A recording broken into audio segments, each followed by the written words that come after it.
Welcome everyone to Stand Up Comics, episode 2. Today I review Godzilla, the new one, not the 98 one that sucked. In one word, yes, Godzilla delivers on every aspect. It lives up to the hype. He's huge. He's awesome. The movie's 2 hours long, almost too flat. Perfect timing, Lionsgate. Did a good job with the timing. Not too long, didn't get bored. Not too short, felt like I got cheated. Some great aspects of this movie is Bryan Cranston. In the short amount of time that he is in the movie, he is superb. He's awesome. Elizabeth Olsen, I have fallen in love with you because you're also great. Great actress, great looking. You and Aaron Taylor Johnson, who also stars in this movie, are going to make a great Scarlet Witch and Quicksilver, I have no doubt, in Avengers 2, that is. Other great parts about this movie is they stay pretty true to the classics. Godzilla has certain abilities that he has always had, which I was afraid they weren't going to give him because it was a little unrealistic. But the way they did it, pretty cool. I'm just glad it was in fire. Anyways, other great things about this movie is that it was packed with mystery. You knew that there was something at play here that wasn't in the trailers. You knew it, but you don't know what it is until about an hour into the movie. It all starts coming full circle. Location in the movie is also great. They don't just shoot in the United States. They don't just shoot in Japan. They shoot in a few different places. It's awesome. That's one thing that makes me excited for Avengers 2 is that Joss Whedon has realized that he can't just shoot a movie in New York and Asgard. It's got to be everywhere, and just trust me, Godzilla delivers. Things I was not happy about. Nothing. Except, I was a little disappointed with the fact that there was no post-credits teaser to another Godzilla movie. Because I can tell you right now, fans, is that Godzilla will be multiple movies and there will be multiple monsters. Classic or original, there will be more of the King of Monsters. Let's talk about who Tony thinks could beat Godzilla. Number 1, the Incredible Hulk. Why? Because he beats everybody. Number 2, Smog, or Smaug, however you want to pronounce it. That dragon could whoop some ass. Plus, he's got all the dough in the world. Number 3, and probably my last one, is Reptar. Why? Because he's goddamn Reptar. That's why if you watch the Rugrats, you would know that there is no matching Reptar. Also want to deliver some Godzilla history with you guys, because as great as Godzilla is, I don't agree with the King of Monsters. There's one monster he never beat, and go ahead and fact check me if you want to. Godzilla never beat King Kong.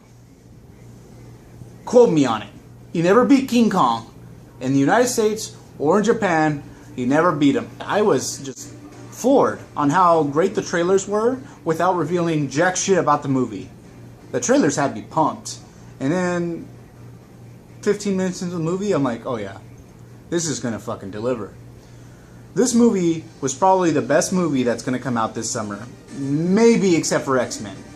Now, will it be the movie that I enjoy the most this summer? No. It'll probably be Guardians of the Galaxy.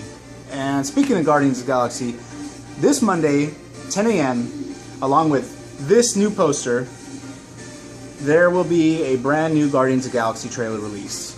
So if you are half as pumped as I am, you're already jumping out of your jeans for this one.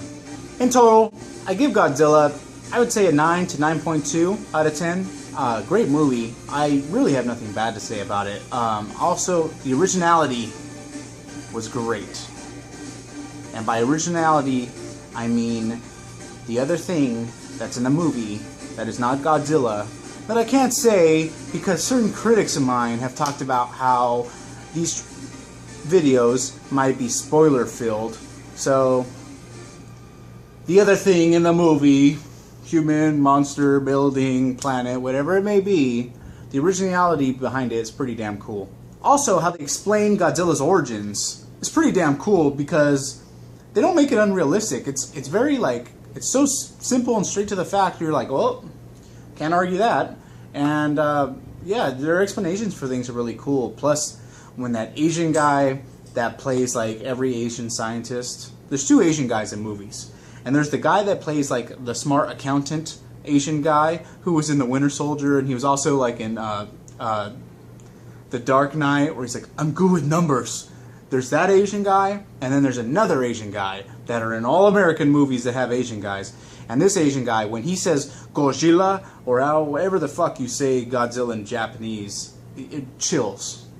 It's awesome. And then he says, let them fight. And that's pretty sweet too.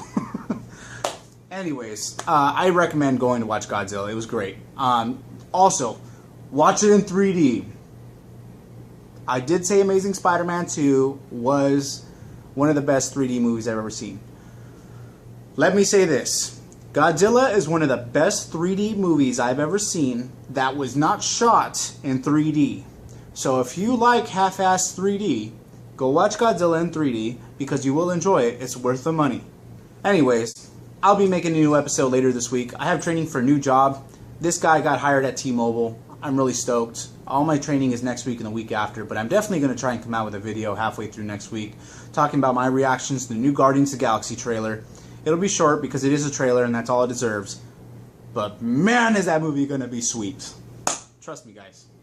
Anyways, share the Facebook page, please, guys. Like it. Subscribe to the YouTube channel. If you're watching this on YouTube, which I can't think of any other way you'd be watching it, like it. Leave me a comment. Let me know what you think. And tell your friends. Until next time, guys. Thanks.